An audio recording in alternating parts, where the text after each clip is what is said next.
Hello. Good afternoon. This is Ben Roski. I'm with Netitude, and welcome to this webinar called "What a Marketer Couldn't Tell You About Email Marketing." So I said I'm with Netitude. We're a professional services firm. I've written a book. I do blogging. I do book reviews for the RSA conference site. There's a link, and also write articles on various security topics for CSO Online. Um, so with that, the long title of this presentation was Everything You Need to Know About Email Marketing from Someone Who Knows Absolutely Nothing About It. And that person is me. I've got a lot of experience in information security, risk management, privacy, etc., but I'm not a marketing person. But with that, through the years, I've got literally tens of thousands of emails from different firms trying to sell me their various wares. And a few years ago, I just noticed that so many of them are simply ineffective, and a few of them are effective. And so while I may not know a lot about email marketing from the sending perspective, from the receiving perspective, I am an expert at that end. So this is a an avenue to share that with you, the good, the bad, and the ugly of email marketing. Everything in this presentation is true. These are real screenshots of emails I received. I've tried to anonymize them the best I could. The good ones at the end, I left some of the vendors' information in there. Once again, this is also pretty much subjective from my end. Your mileage may vary, but take it for what it's worth. So from an email marketing perspective, sending 50,000 generic emails to a list is akin to like sending your resume to 50,000 HR departments. It's going to get out there, but it is not likely to be read. And from a resume perspective, it wouldn't turn into a job offer.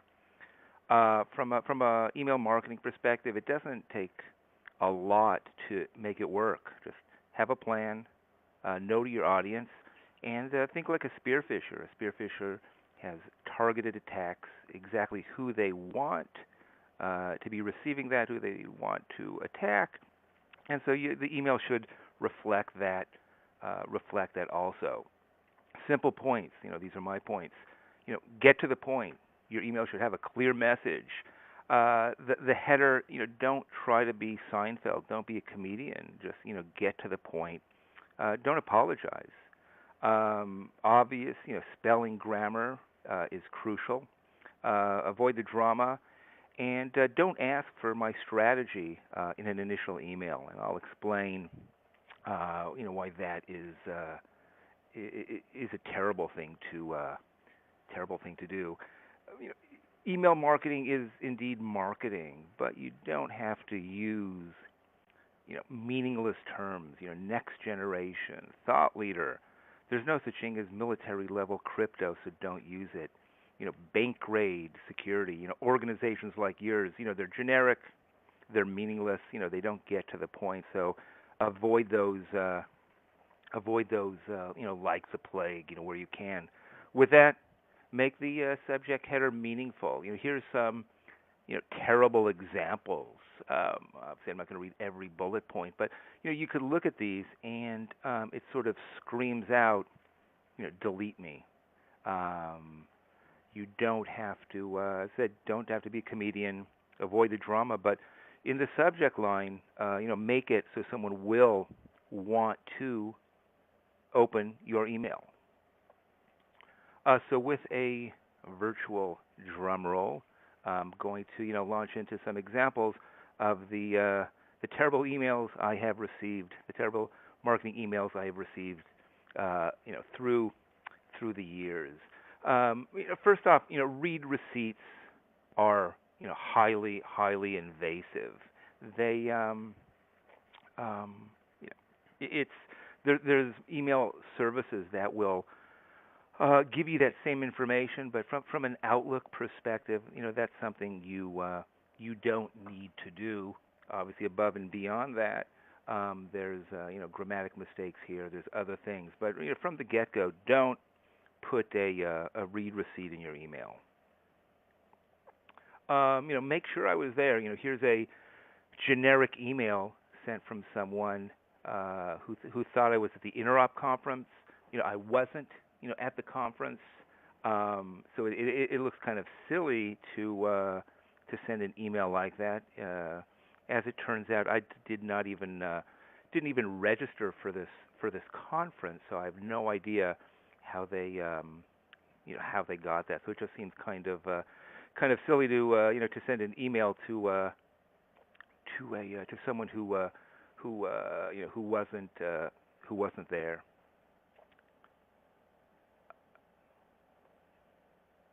This next one is I see all the time. Uh, First off, a few minutes to speak, bad subject. Considering the nature of your business, organizations similar to yours, extremely generic. It doesn't state what my industry is. And once again, this email is being sent to tens of thousands of people, and it reflects that. If you want it, start creating targeted emails according to industry. But saying keeping it generic shows that the marketer has not done their homework. And this is the plague of probably a quarter of emails out there, is that they just want to get as many as they can out there without thought, and those are simply the types of emails that are not effective. The next one, if you are genuine, don't don't apologize. From the beginning, you can see this. It says, "Hi Ben, apologies for the intrusion." If I have if you have something to sell and I want that, then I do want to hear from you. But don't start an email with your sincerest apologies. It's a waste of space. It's a waste of time. It's disingenuous because if they were sincere about it, they wouldn't have sent it in the first place. Also, this has terms, those generic terms, unique category, proactive solutions, etc. All those terms are just so generic. If you want cheap medicine, generic is good. But if you want to sell your wares, especially in a competitive IT space, you want to avoid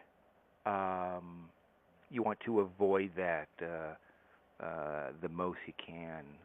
Here's another one. It's inherently corporate espionage. It's saying there's companies that want information about your firm. This was sent while I was at Wyndham Worldwide. This person was saying they want to speak with me about what's going on there.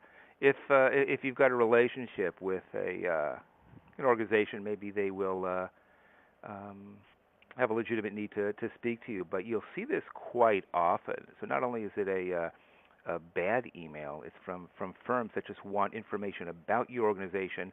In the end, you may be sharing proprietary, confidential information, and you will have nothing to show of it. Once again, this is a glorified corporate espionage email. They try to couch it as try to get to know you a little better. Sending it with high priority, that's sort of akin to the read receipt. Don't do that. This email also has other red flags. The from and the to is the same. Hope all is well with you. Everyone hopes things are always well with me. So, don't apologize. Don't ask how I'm doing. Pretty much, get to the point. And the deathbane of most emails, asking about my strategy. Don't ask about my strategy for many reasons. One, whatever the strategy is, it's pretty much confidential information, and hopefully it's proprietary because you want to use a strategy that's unique to your organization. If I've got a relationship with a vendor and I've decided to spend the money and implement their product, maybe at that point they need to know about my strategy to make sure that product works. But asking about a strategy is like, meeting someone on a plane and start asking about their deepest, darkest secrets. It's something wrong there. So vendors just don't ask for the strategy because it's inappropriate, it's premature, and at the end, the more they know about the strategy, the more they can position, their product to meet your strategy. So it's important at the beginning, share as little as possible. Have the vendor sell their product, and if it's a good product and have something you need, then share your strategy information with them after that. But asking about your strategy is a simple way for them to market their product, to meet everything within your strategy. It's a cheap marketing shot. It should be avoided, and more importantly, you shouldn't share that information with them. The underscore rule, use it sparingly. Here's a guy who just used way too many underscores. A poorly written email, a lot of mistakes, but underscores should simply be avoided at all costs. He used CISSP. He got the acronym wrong. It's Certified Information Systems Security Professional. No underscore between security and professional. It's a minor point, but once again, if a firm's giving and providing certification training, they should at least get the acronym for the very topic they're training in. At least they should be able to get that one right. Another one also, companies want your information for a lot of various reasons. He says, this is unexpected. He just wants the information out there. He's pretty upfront saying, I want this, but, why should you give someone information about your firm when there's no value for him there? So if you look at this, it says, information espionage all over it. Thousands of emails like this will go out. At the end of the day, they just want to get some firms they could speak with, get that information. Why they want that? Often it's for competitive information. They could share that to other firms. But this is just a espionage email wanting your proprietary information for no other reason so that they could use it, and this is going to be of no benefit to you. Another one, get to the point. Don't use too much drama. If you look at that, it looks like it was written by Borat. It's just terrible grammar. It's a vague message. It makes no sense, and you read it and you have no idea exactly what they wanted. Why a person started a firm. I don't need to know that. If I'm buying a product, I want to know, does it meet my requirements? Does it meet my needs, etc.? So once again, minimize the drama, get the grammar right, get to the point, and you will, you'll be doing okay. Pushy emails. Here's two examples of sales folks who just were too quick, on the send key. Two things here is I think putting an account number in the subject line is good for them. It's good for automated systems. It makes it easier to integrate into Salesforce and other similar tools. But when I'm on the receiving end of an email, it is somewhat impersonal to see these numbers there, especially if I have no existing relationship with the organization. And if you look at these, 2-4 days, between these emails and constantly, sending them out. Look at the dates: May 18th, May 23, 27, etc. Samantha sent 7 emails, similar to Penny. 7 emails, and it's being way too pushy. There's not necessarily a magic number of how many days should a person wait before sending another email. But clearly, sending it every few days is is either two things. They're way too pushy, or they've set their automated settings, um, within their sales tool to be way too aggressive, and it's a highly ineffective email marketing technique. How often should it be sent? Who knows? But every 3 days is a bit too often. Here's one I got recently. Just highly generic, highly disingenuous. The person saying he's been following the Netitu group, the firm I work for, and is impressed by my success this year. It's he doesn't clarify what successes is he referring to. Once again, it's just it's trying to make me feel good, but it's just a silly way of starting an email. There is some valid points here. Application security is important, but just by trying to pander to a person and saying how beautiful, how wonderful they are is, as I said, it's disingenuous, it's generic, and from an email marketing perspective, it simply won't succeed. As I said, the challenge with specificity, if I could say that right, is when you're sending out 50,000 emails, it's hard. So sending out a lot of emails is inherently generic. Nonetheless, you have to find that fine line between overly generic and just pandering generic emails, and that's a science which, to a degree, I don't think has been created yet. This guy, out of the blue, sent me an email with numerous attachments. He's nice of him to hope my 2014 started well. I met all my New Year's resolutions. He's the best at what he does. A little too much hubris there. He had attached a reference from Jack Welch. Once again, just not any Jack Welch, as he clearly states, the Jack Welch. So it's just a bit over the top, especially for an initial email. I don't need all these attachments. I don't need your Jack Welch endorsement for many reasons. Start with perhaps one attachment, maybe two, but just minimize it, and just the drama, the hubris, that etc. is just you focus on that as opposed to the message underneath it. Just another generic email.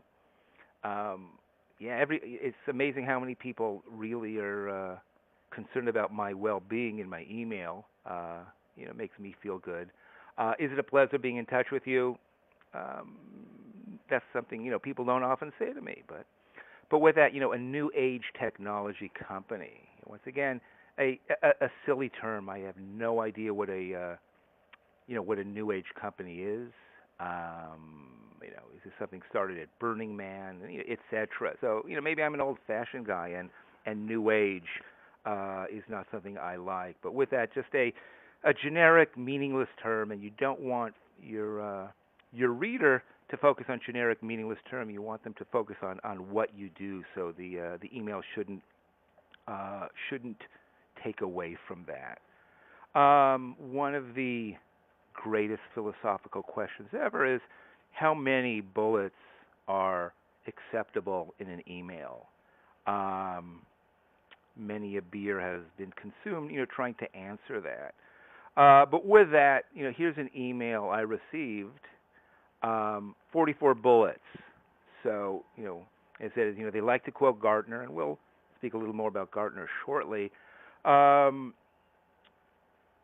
3 bullets, 4 bullets. I think in PowerPoints at various conferences they say, try to avoid more than 4 bullets in a single PowerPoint slide.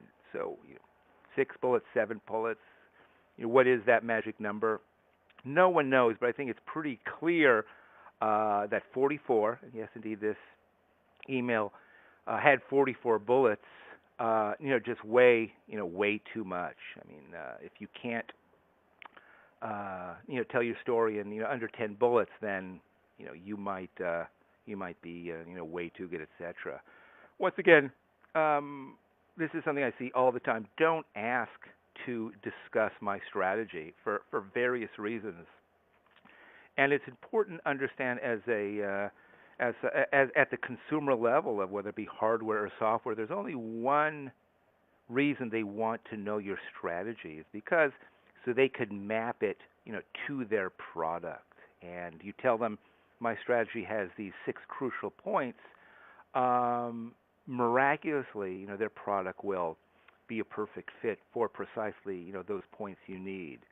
And that's something you should be doing. You should be getting information from them about their product. You take that and then you map that to your strategy. And once again, that's something you should be doing. You don't want the vendor doing that for you.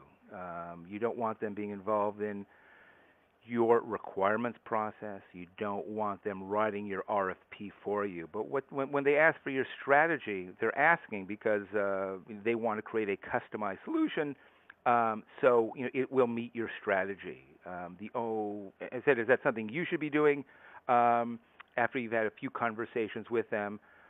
Maybe you do want to share your strategy. That, for the most part, should be done, under NDA. But it's not something you should be sharing on the first call. You shouldn't be doing it. They shouldn't be, and they shouldn't be asking for it. And that's for obvious reasons. This is just a bad email. You look at this subject line, and it's like out of something should have been submitted to SEO to get hits on that. Once again, the subject line makes no sense. You have to read the email a few times to even understand what they're doing. And once again, this is from a training company. Just a bad email. And here's another thing you see many times is that they'll focus on Gartner. That Gartner likes us, ergo we have to be good. So in this email, bad subject. It's always cool to be considered cool. It's a recursive statement, so I don't even know if that is true. But with that, if you hear,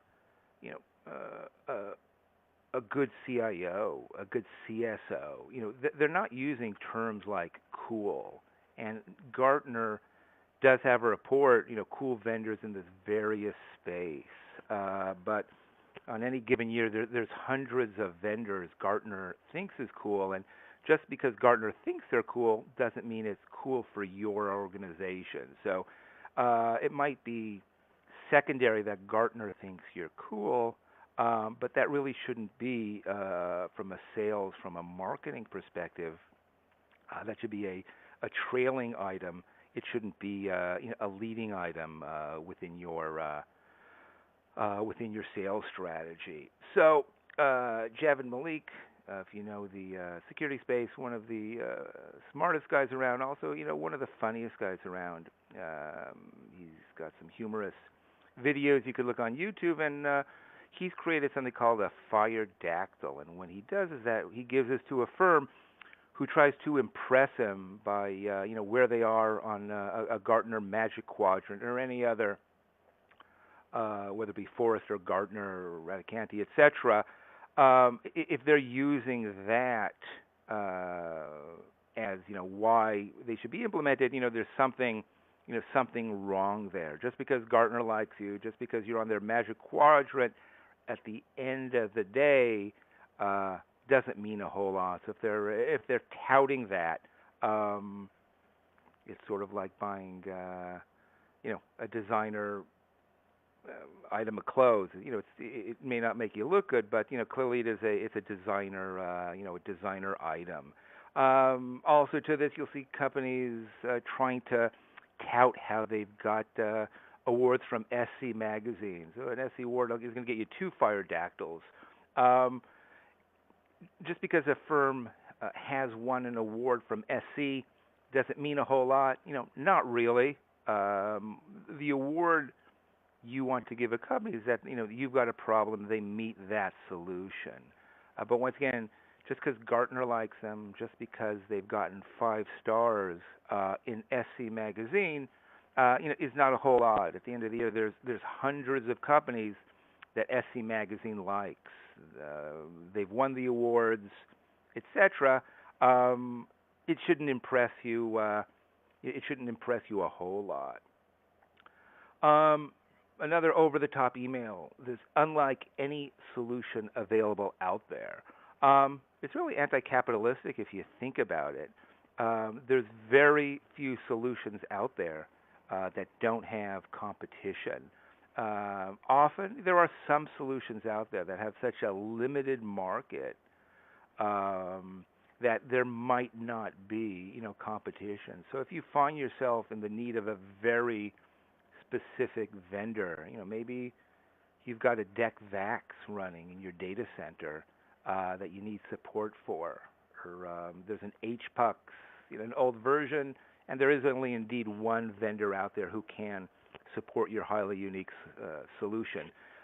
In that case, there indeed may be no other vendor out there. But at the enterprise level, if they're saying there's no other vendor out there, they're lying, they're disingenuous, and at worst, they just simply don't know the space. Because if there's a large enough space, if there's enough vendors out there to buy products, you're going to have competition. So if they say that, it just simply means they're trying to tout their product, but that does not map into reality. Just another email. First off, I have no idea why he's copywriting his email. It says earlier, don't apologize. Here again, I can imagine your finger is hovering over the delete button. Why state that? It's just silly. Subject line, let's meet. A quick 15-minute call about my initiatives, etc. So this just has a lot of mistakes in it. You just want to to avoid these where possible.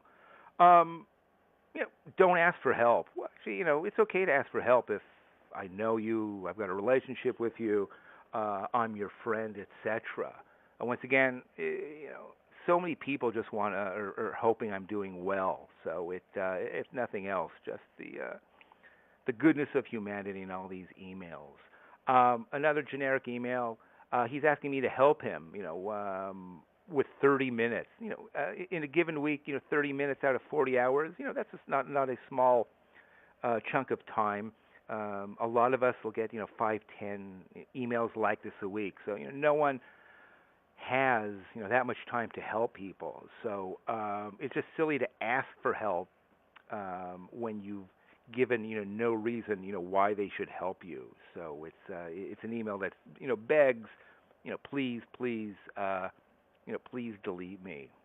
Once again, generic, grandiose. I mean, if you look at the subject and aptitudity, it's trying to be cute. Brands like yours, generic. In all the platforms. Do they really support all the platforms? I mean, there's thousands of platforms out there. Tried and tested by major brands and corporates. Everything has been tried and tested by major brands and corporates. The fact they've been tried and tested is meaningless. Have they been implemented? By organizations, and that's really what it comes down to. Walmart, Citigroup, General Motors. You'll often see them reference, that they're their clients, and companies like that, buy one of everything. They buy one of a lot of things. So the fact that Citibank and General Motors has bought this product, is not impressive. But if GM has bought 100,000 seats, that is impressive. So just these generic terms like that, avoid them. Get to the point. You know, asking that I'm the correct person, blah blah blah, is just a waste of time, and it shows they have not really done their homework. Because if you're sending someone an email, hopefully it should be the right person. If you don't really think I'm the right person, then maybe you shouldn't be sending it to me. Should we talk? Good question. Um, you look at this, a 6-minute phone conversation. It's really, disingenuous. No salesperson I've ever met has is going to give you a 6-minute call. You can't do a whole lot then. Trying to be cute, but I think trying to be cute, just avoid that. No reason to do that. Another one, a follow up with a vague, first off with a vague subject. The guy sends an email on Monday and follows up on Wednesday. Um, Giving doesn't give me a whole lot of time. He's asking for privileged information. It's generic and vague. Just a horrendously written email. Another example of something you want to use. Here was a company saying they're a big telco expert. It might be a little hard on the screen to read this. Once again, am I the right person? Well, if I'm not, why you sending it to me? Their deepest apologies if I'm not the correct person. If I'm not the correct person, regular apologies would work. You don't have to keep them so deep.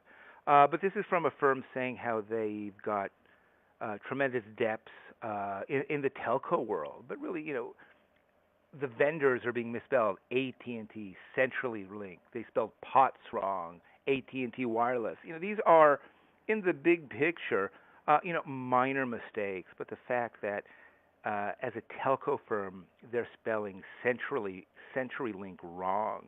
The fact that they're spelling AT&T wrong. If they can't get that right within a simple email, something may be an issue there. So my deepest apologies to them for sending an email like that. Silly subject. Monolithic app deliveries like canned green beans. What does that mean? I mean, canned green beans are actually quite good. It's silly. Silly thing, hi Jonathan. Well, first off, spelling a person's name wrong, I think, is like canned green beans. Once again, they continue with the silly subject, and in another email, they got my name. My name is still wrong. It's lipstick on a pig. It's a silly subject. Cloud washing. It's a thing. Everything in this email just looks silly. It looks juvenile. If this was from a class on, from high school kids, it would be cute. But if you're trying to sell into the corporate space, avoid it. The one font rule. We spoke about the underscore rule. Observe the one font rule. Numerous fonts in this email. Once again, it just shows that they're not putting a lot of thought into it. So just give it that. Give it some thought. Grammar and tense. Every email you should spell check, make sure it is correct. Have numerous people look at look at that. If English is not your native tongue, you shouldn't be work with someone who can get that right. So we talked a lot of the bad. So now once again, everything in here is subjective. Maybe you thought these were good examples, and if you think so, let me know. But with that, I'd like to share some good good examples of some emails I've gotten. So what's it? Clear to the point. This first sentence, he says who he is, what they're doing, their value proposition. Thank you, Richard. He's saying he's with Citadel. What they're doing. They offer a broad range. He says security testing, and he has 4 bullet items. He's worked with big companies. Once again, he's using that as secondary information. He's looking forward, hopefully, and if he wants a quick conference call to discuss how he could work with me, once again, he's not asking for my strategy. He's saying, I've presented you with this information. If you think this makes sense, call me. So I think this is an example of a really, really good email. As it turns out, Citagel has some very smart people. They got some great tools, and they're doing really interesting things in the application security space. So that's just an example of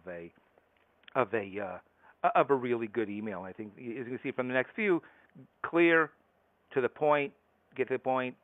Here's something from Verizon. I said, you just have from VeriSign. I'm sorry. The subject really doesn't tell me a whole lot, but he's good, to the point. Another thing also that he's asking, not demanding. Often you'll see, can we speak next Tuesday at 12 noon? Can we speak next Thursday at 2:15 p.m.?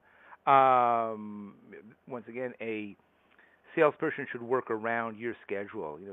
They use that because they want to get on your schedule. But don't be demanding. Let me get back to you. For that. Another example, short, simple, clear. Here's a guy from Compliance Point.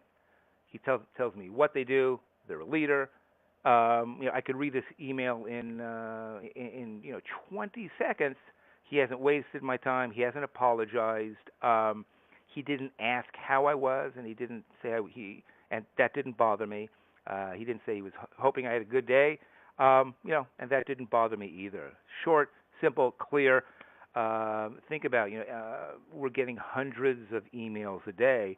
The shorter, the simpler, the clearer you can be, the more effective, the more likely your email, will be read. Here's another example. This person from BitGlass. Is sensitive data, etc. Key features, 4 bullets. He's saying it offers a comprehensive solution. Here's my contact information. If this is something of interest to you, please reach out to me. Once again, no drama, no hyperbole, no Jack Welch references, etc. I think that's good. So with that, it's very simple. Email is a great marketing tool. It's easy to get wrong. It's not rocket science to get it right. Just put a lot of, put some thought to it. Think about your audience, spell checking. Keep the bullets to a minimum. Once again, it's not rocket science, and at the end of the day, please, don't ask about my strategy, because it's none of your business. And if I wanted to share with my strategy with you, we would let you know after we put the proper due diligence into place. So that's email marketing from someone who knows pretty much nothing about it. I hope this was informative to you. My contact information is below. This presentation will be available on the website shortly. If you need anything, you could reach out to me. You could follow me on Twitter, and just do not, whatever you do, just don't ask me about my strategy. But once again, thanks for attending. If you need anything else, reach out to me. We have a few minutes for questions. So if anyone has a questions, you could click on that, ask me.